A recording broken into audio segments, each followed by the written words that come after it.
for Straight on the Point with Jesse T from some undisclosed location somewhere in the world. Now, ladies and gentlemen, here's Jesse T. Well. Good to be back with you. The Brown Beauty is back on duty. It's time for the Jesse T Show on a Tuesday in Southern California. Good to have you along with me. That's me, Jesse T. The Brown Beauty is back on duty. Yes, we are broadcasting right here on the air and everywhere. From the community to the world. Bam! From the left coast, the weather is beautiful again in paradise. The only problem is there's 15 million people living here. I pronounce as King Lord T, everybody needs to leave and just allow this place for my enjoyment. Thank you. Nope, I don't think it's working. I tried. I do every day, try to scare people away. I'm not like the Rose Bowl or the New Year's Day parade going down in Pasadena where the skies are blue and everything is perfect and everybody from the world wants to move to California. No, don't want to move to California. Stay away from California. We have too many of you in California. But if you are with us, it's good to have you along the coast and all around America because it is beautiful over here in Southern California. You got the beaches, you got the mountains. The clouds are just pretty. The sky is blue. It's a little humid right now, but that's all right. We will put up with that. Of course, we always are in great prayer for our friends on the East Coast right now. Hurricane Irma, and they are just recovering. Now we're seeing all the damage there. It is tremendous. If you can only imagine what it would be like to leave your home and come back and have absolutely nothing left. No pictures, no TV, no wedding rings, no jewelry, no family heirlooms, no furniture, nothing but just a foundation.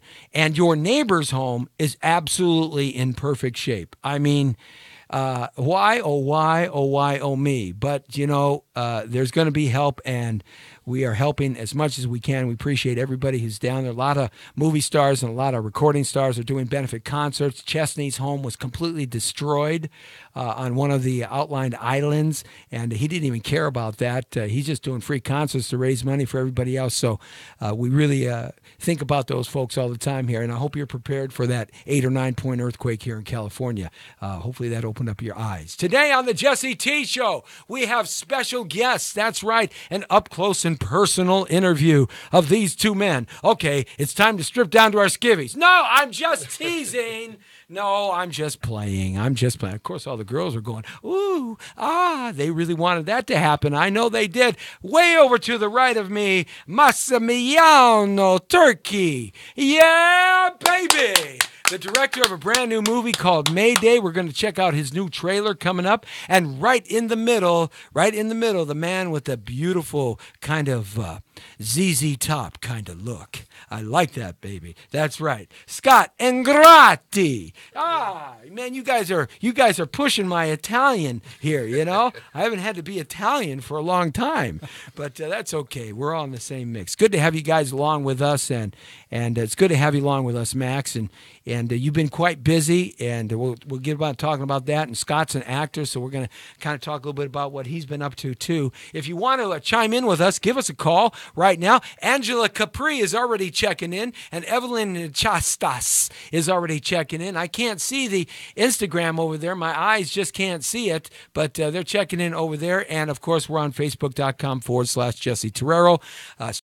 The Power of Voices, YouTube Live, The Power of Voices, Jesse Terrero, Snapchat. Has it been a good 23 years? Well, you can see the gray hair, so you know. Yeah. You mean you got some good things and some bad things? Exactly. You know. Well, that's good. I mean, 23 years ago, did you ever think, you know, when we start our careers or the passions of our life, because sometimes folks start their passions later on in life. Sometimes they're very young children when they start their passions. For you, when you start, did you ever think that you would be making movies, meeting movie stars, going to premieres, directing, and doing all the creative things that you're doing now? Well, I knew that I want to do this business since I was 14. So for me, it was like, I have to do this. So when I finally became 18, I left Italy. I came here to LA to study film with Dov Siemens. Oh, really? Yes. Wow. Yes. So wow. That's a great historical name here in this town. So I Absolutely. graduated in 94, And the day after I graduated, I opened my own company. I started making movies. So you started right out on your own. You didn't go working for anybody or anything like that. No. In this business, you always end up working for a Oh, lot of people. absolutely. That's how you get your experience. Absolutely. But you just jumped right in and said, look, if I'm going to do it, I'm going to do it my way. Exactly. That's Frank Sinatra for you, you see? Hey, My way. paisano. That's My right. way, yeah. That's right. Absolutely. Don't get me singing because I'm a hell of a great singer. And Lee will back me up on that. What are you shaking your head for? Come on now. Oh, man, he's giving this sign to me. Yeah. All right. It's a double cut. So now, when you started at 14 years old, I mean, what did your family say? Did they say, no, we want you to be a doctor, an astronaut, an engineer. We want you to be, a CEO of some big company. We want you to be a general in the military. Anything but the movie business. Exactly. They were absolutely against it. I am the black sheep of the family. Really? My father was the general manager of Renault, the French car. Wow. So they So wanted you had me. a career, man. You could have I just had. stepped right up in there. I had. So, like I say, I wait until I was 18 with them against me, and then I moved to LA, and then, the rest is history. Right, The rest is IMDb history. Well, we're going to go over the IMDb site as well, but we don't want to forget about our fella right to the right here. I mean, this is like a Bikers for Trump right here. I mean, this guy's got the ZZ Top look. I like it, man. No, dude, I like it. I've tried to grow my hair that long. In fact, about 5 years ago, I didn't grow my hair for 3 years, and it was down to here, and I wanted to grow the beard and the whole 9 yards. But the problem is that Mama T was getting awful pissed off and denying me late night fun. Thank you. I understand that completely. Yes. She goes, I just got myself in trouble again, didn't I? Oh, Lord help me. Lord help me. I do it every day. I get myself in trouble. But anyhow, got to bring on Scott Ingrati. I like that name, man. That's a cool name. What does it mean in English? Is there a translation? There may not be, but is there? I don't know what it is. If there was one,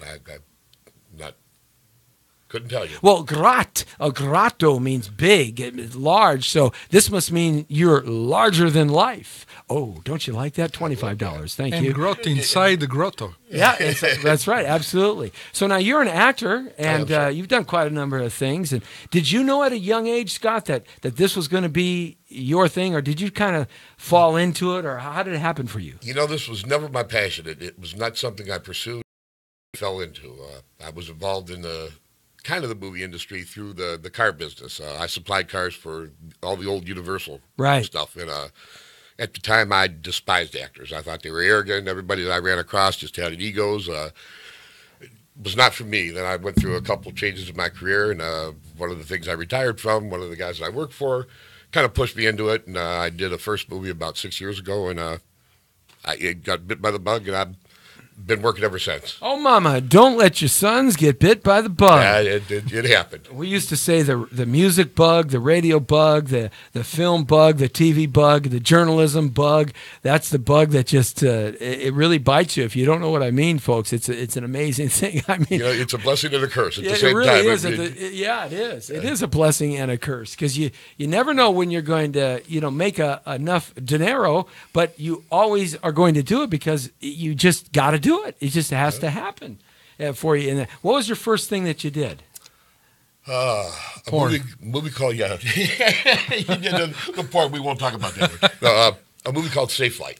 Safe Flight. Okay. That was the first movie, and I can't even remember the stars of it. Yeah, that's what happened. They gave me a small extra role, and the producer actually liked my look and gave me a sheet. Said, "Can you deliver these lines?" I gave it my best shot, and I worked on his next movie, his next two movies. Yeah, that's how it works out. When you see an actor as a director, Max, when you see an actor, they may have a lot of experience or they might be just starting out or whatever, but you can trust them and count on them. That means a lot as a director, doesn't it? Actually, in a way, yes. What I don't do casting. I check the demo reel or I have reference from other director. And when I read the screenplay, I have a look in my mind, and then I say, okay, Scott will be great for this role. And then I always use the same actor. We're sort of like a small family. So in all my movies, you always see the same over and over and over. And so, Well, like my grandfather did 51 years at Warner Brothers. He was hired by Jack Warner back in the 1930s, and he got on the John Wayne clique. My grandfather was a transportation man. He drove everything that had wheels, from an airplane to a tank. He could drive anything, and so he with the Teamsters, he got on the lot at Warner Brothers, and then John Wayne, he was a big Scott-Irish. That's my mix. Italian, Spanish, Scott-Irish, but he was a big old country boy from Pana, Illinois, and that was a John Wayne kind of clique that he liked, with Ward Bond and all those guys that worked over and over and over with John Wayne. Well, it was right down to the guys who were driving the truck and pulling the cables. Does that make it an easier set for a director to work with when they're comfortable seeing people that are around them that they use over and over and over? Yes, because you know what they can give you and they know what you want. So it's easier on set when we're all together. And my crew is very small. We are 3 people. So there's me, my DP, and the audio guy. And we do everything. So, in that kind of set, when you don't have any extra help, it's helpful to have good actor that will do your job smoother. Right, absolutely. So, working with people it truly is a business of who you know, isn't it? It really is. I mean, you have to have the talent. That has to be given. Absolutely. I mean, you have to be able to deliver whatever it is your craft or your expertise in the creative process is.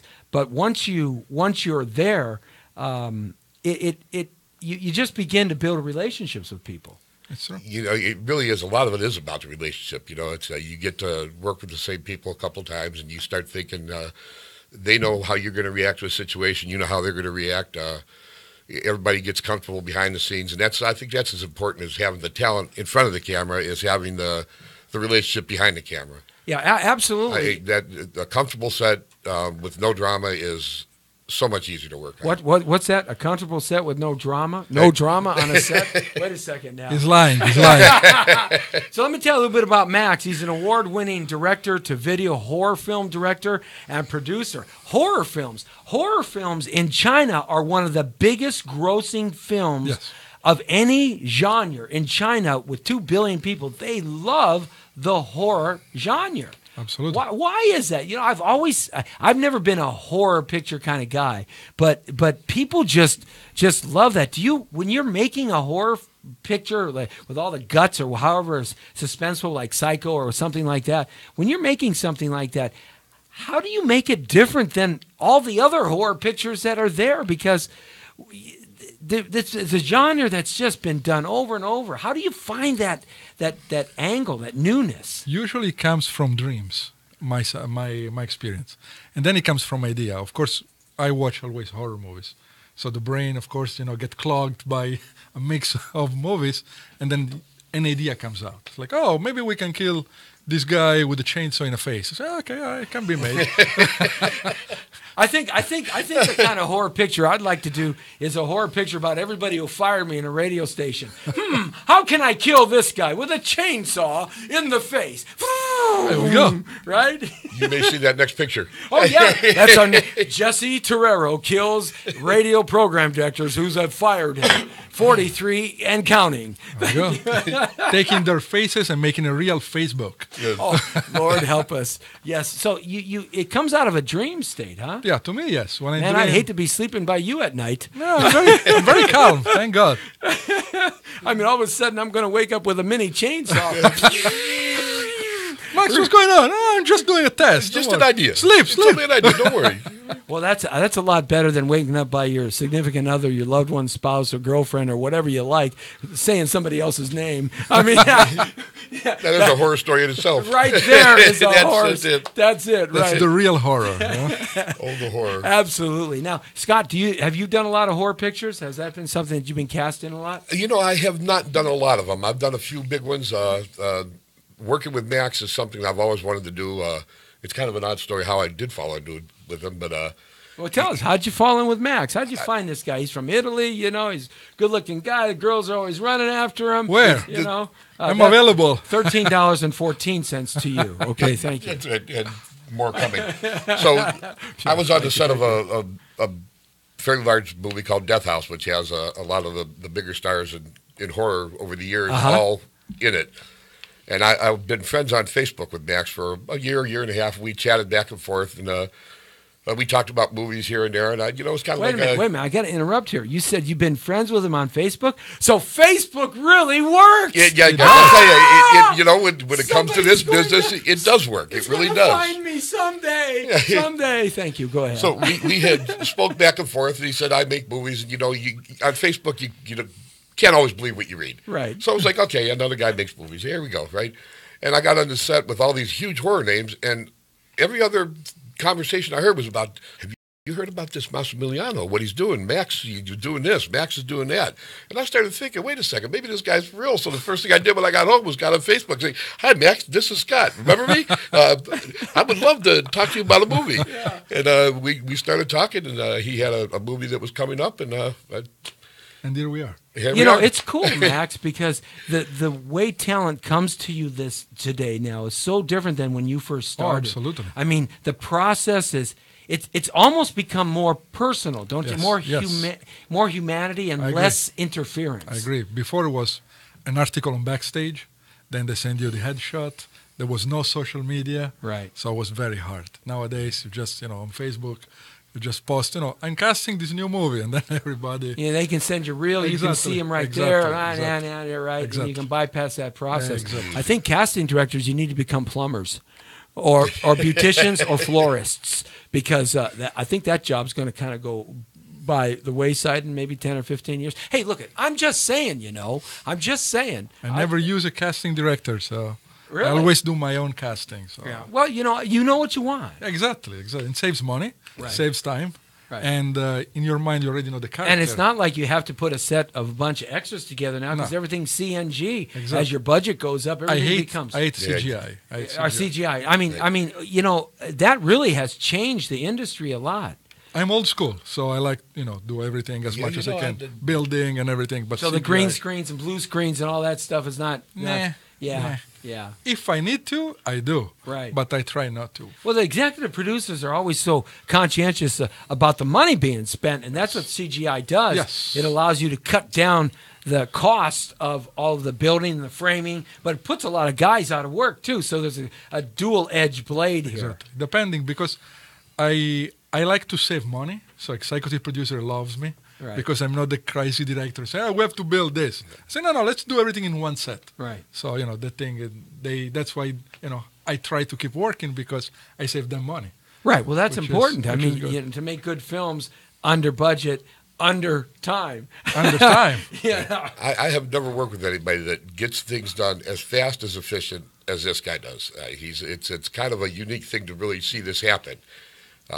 He gets this idea in his mind, he puts it together, and everybody around him knows what they're doing. It happens. It's all of a sudden you're making a movie, and the next thing you know, it's done. And that's, I think, that a word that I've learned over and over and over, and it blazed in my mind. It's done. We're done. Done. Perfect. Done. I like next. Strike. Next. Strike it. Next. Right. There we go. Well, since we're talking about that, let's play this trailer now. Set this trailer up, Max, that you did. It's for a movie that you directed called Mayday, and we're going to play the official trailer. You can check it out too on YouTube. Mayday, correct? Mayday official trailer 2017. Can I interject something here? Yeah, absolutely. I think it's his first step into a mainstream movie as opposed to the horror genre. Okay. His executive producer and one of his distributors had mentioned that the market is kind of taking a trend towards this type of movie, and he got this idea, put it together, and he's done. Fantastic. I like that. Done. Done. All right. And Lee, can we go with that? All right. Done.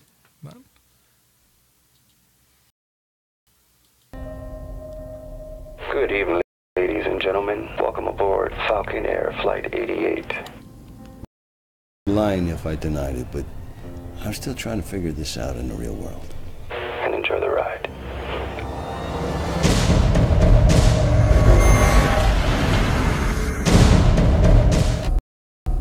That is so cool, and it's got a twist in there. I saw Christy Santos in there. Yes. And Scott, you're in there too. Oh, yes. And I like the lead. I've seen him in other things. Michael Paré. Yeah, man, he is terrific. That was Eddie in Eddie and the Cruiser, Streets of Fire. Yeah, that's right. So very, very good actor. Wow, that is Mayday. Mayday, coming soon. What distributed? When is it going to be out? It's coming out next year. Actually, in November, it will be at the American Film Market.